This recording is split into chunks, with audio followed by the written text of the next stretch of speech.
સૌથી પહેલાં મારા ફેસબુક ઇન્સ્ટાગ્રામના ફોલોવર્સને બધાને હદાયને રામ રામ. નવા રેસ્ક્યુ કોલ પર છું, મારા જ ગામમાં છે. અને આ જે બાથરૂમ ચણાઈ રહ્યું હતું એની અંદર એક સાપ આવેલો છે, તો સૌથી પહેલાં આપણે એ સાપનું રેસ્ક્યુ કરી લઈએ.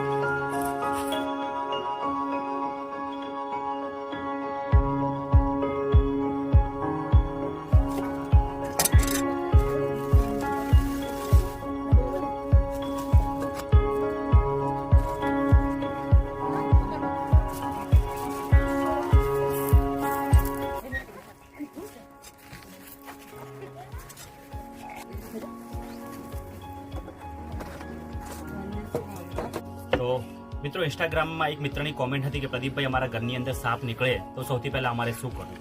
તો આપને જણાવી દઉં કે ઘરની અંદર સાપ નીકળે તો સૌથી પહેલા સાપ ઉપર નજર બનાવી રાખવી કે સાપ કઈ જગ્યાએ જાય છે એના ઉપર નજર રાખવી. એક મિત્ર દ્વારા, એક વડીલ દ્વારા સાપ પર નજર રાખો.